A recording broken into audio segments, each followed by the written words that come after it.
ายดีข้าพเจ้าสื่อนางนิกษาเพ็งสวัสดิ์นักศึกษาสาขาครูพิศิกษาปีหนึ่งซึ่งจะมารายงานประวัติของฐานโอมซึ่งจะเป็นอะไรนั่นก็ไปติดตามนำกันเลยโอมเป็นหัวหน่วยของความต้านทานไฟฟ้าซึ่งสัญลักษณ์ด้วยฐานเป็นผู้ค้นพบความสัมพันธ์ระหว่างความต้านทานไฟฟ้าและเป็นผู้ค้นคิดคำนวณหาความต้านของเส้นลวดนำไฟฟ้าโอมเกิดเมื่อวันที่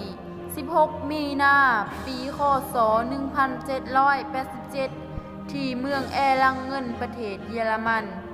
พ่อของฐานชื่อโจฮันโอมซึ่งครอบครัวของฐานเป็นครอบครัวที่ค่อนข้างยากจนแต่ฐานก็พยายามค้นขวายหาความรู้อยู่เสมอฐานได้เข้าเรียนในโรงเรียนมัธยมแห่งหนึ่งหลังจากจบการศึกษาขั้นต้นแล้วฐานได้เข้าศึกษาเกี่ยวกับวิชาคณิตศาสตร์และวิทยาศาสตร์ที่มหาวิทยาลัยต่อมาฐานได้ลาออกจากมหาวิทยาลัยในขณะที่ฐานได้เรียนแต่3 เทอมเท่านั้นเหตุเพราะขาดทุนการศึกษา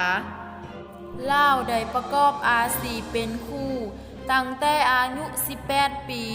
ฐานเป็นครูสอนอยู่ที่อารามแห่งหนึ่งแต่ก็บ่ได้รับความไว้เนื้อเชื่อใจเพราะเขาบ่เคยเห็นฝีมือของโอมและเนื่องจากอายุยังน้อยเมื่อหลายปีผ่านไปเขาก็เห็นฝีมือของโอมจนโอมได้มีโอกาสไปศึกษาต่อ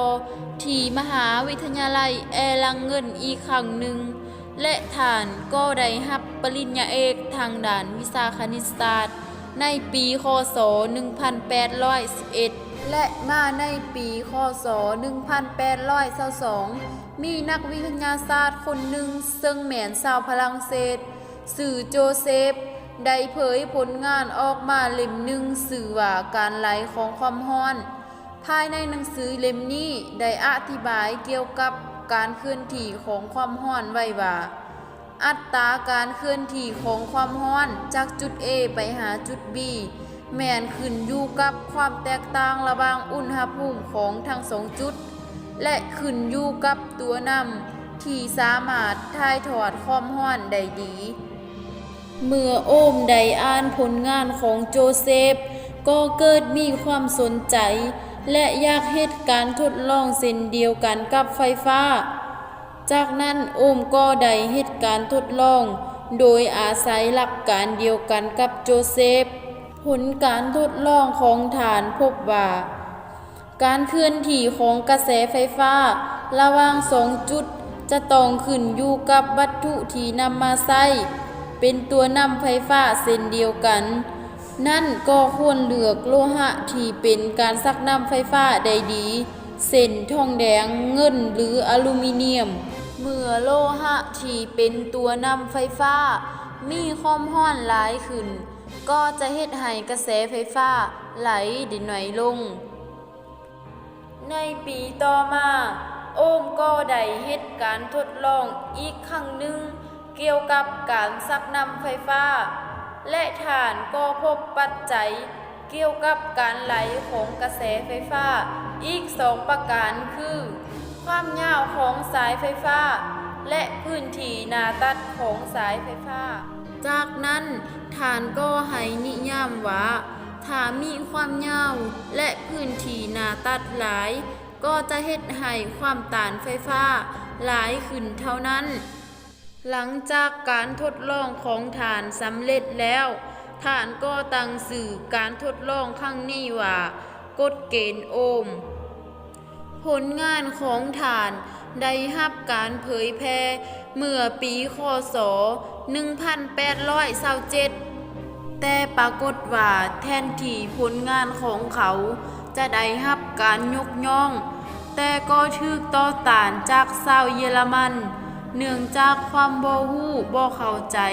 และเฮ็ดให้ฐานโอห์มมีความลำบากหลายเพราะรัฐมนตรีเยอรมันได้พิจารณาว่าเขามีความรู้ขั้นปริญญาเอกแต่ก็ผลิตผลงานที่บ่มีประโยชน์แก่การศึกษาทางด้าน วิทยาศาสตร์และคณิตศาสตร์ในระดับมหาวิทยาลัยนับได้ว่าเขาเป็นนักวิทยาศาสตร์ที่โศกร้ายที่สุดในศตวรรษที่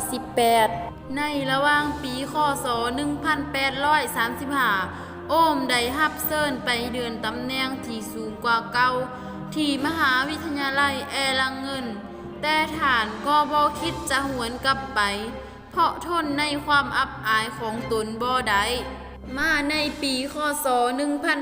1849 โอห์มได้รับการแต่งตั้งให้เลื่อนตำแหน่งเป็นศาสตราจารย์ในสาขาวิชาฟิสิกส์ศาสตร์ที่มหาวิทยาลัยมิวนิก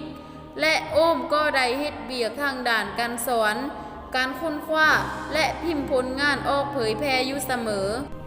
ผลงานอีกอันหนึ่งของฐานก็คือการควบคุมเสียงในอาคารให้สามารถพังได้ชัดเจนและเรื่องเกี่ยวกับเครื่องดนตรีที่เป็นการบุกเบิกให้แก่นักวิทยาศาสตร์ชาวเยอรมันและในปีคศ